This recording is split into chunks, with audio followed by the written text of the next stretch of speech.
Arratsaldeko 8 eta 9 minutu gaur emango zaio hasiera binakako txapelketa nagusiko final laurdenetako ligaxkako 9. Jardunaldiari gaur hasiko da Luzaiden eta igandean amaituko da Gasteizko hogeta pilotalekuan.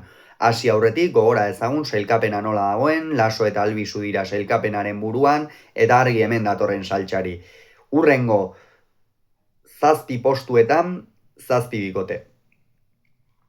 Elordi Zabaleta, Altuna Ezkurdia, Larrazabal Mari Ezkurrena, Zabala Martija, Jaka Izueta eta Artola Imaz. Denek 4 puntu dituzte, 7 esan du 6 dira. Denek 4 puntu dituzte eta sailkapenaren zuloan puntu bakarrarekin eta aukera oso gutxirekin, Peio Etxeberria eta Rezusta. Aipatu moduan, sailkapenari gaur emango zaio hasiera, Arretxe pilotalekuan, Luzaiden, Altuna eta Ezkurdia, Elordi eta Zabaletaren aurka. Hemen Elordi eta Zabaleta ikusten ditut favorito egia da. Altuna eta Ezkurdia pixkanaka gora datozela. Aurrekoan ere garaipen handia lortu zuten Peio Etxeberria eta Rezustaren aurka. Baina Elordi fin ikusten dut, Zabaleta ere atzean ematen ari zaio pilotari.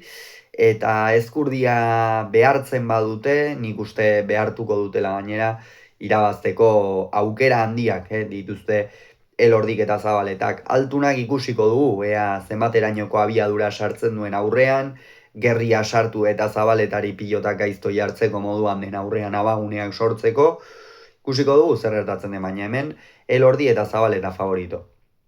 Bi Logroñon, Peio Etxeberria eta Rezusta, Zabala eta Martijaren aurka. Peio Etxeberria eta Rezustak bai ala bai irabazi beharra daukate, oraindik ere aukera txoren bat izan nahi badute, oso zail daukate sailkapena, eta, argi dago orain arte behintzat bikote, partida ia gehienetan, pentsa, 7 partida galdu eta bakarra irabazi dute, horrek dena esaten du. Atzean ikusiko duea Rezustak Martija dominatu dezaken, Rezustak Zabala pasa dezaken, baitakigu Zabala une honetan jokoan sartzen bada zenolako arriskua duen, sekulako jokoan dabil une honetan nahiarako aurrelaria, eta Peiok, apur bat ere protagonismo gehiago izan beharko du, gehixeago sartu beharko du, hor Larrazabal eta Mari Ezkurrenaren aurka barainainen jokatu zuten horretan eta irabazi zuten partida bakarrean askoz ere jarrera erasokorragoa ikusi genion eta ideiak garbiago zituela ikusi genuen zenozko aurrelaria, bihar ere antzeko zerbait egin beharko du Logroñoko Adarragan, Darioni, Zabala eta Martijari irabazi nahi badiete behintzat.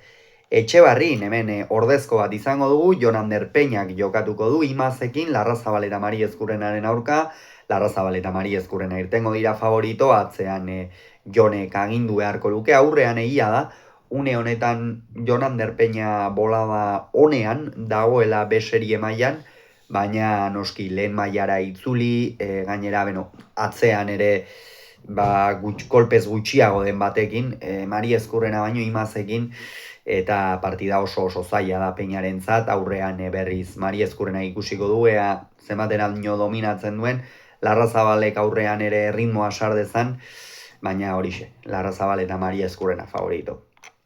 Eta igandean Gasteizko hogeta pilotalekuan, Jaka eta Iztueta, Laso eta Albizuren aurka izango dira.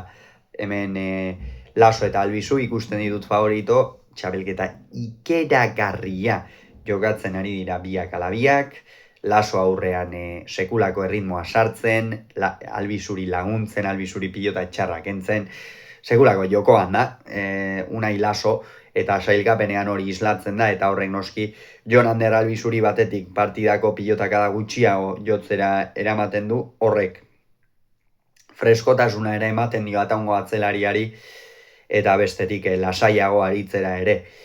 Eta, Jakak eta Iztuetak argi dago, Iztuetak atzean agintzen badu, Jakak aurrean errematerako, Jaka aurrean errematean azken bolada honetan behintzat fin ikusten ari gara, eta horri eutsi beharko dio bikote honek, baina bestela hori gertatu ezean oso zail izango dute Jakak eta Iztuetak asteburu honetako puntua ateratzea. Hauxe beraz uste duguna, ikusiko dugu zer gertatzen den, ondoren Luzaiden Altunak eta Ezkurdiak Elordi eta Zabaletaren aurka jokatuko duten norgehiagokaren analisia izango duzue.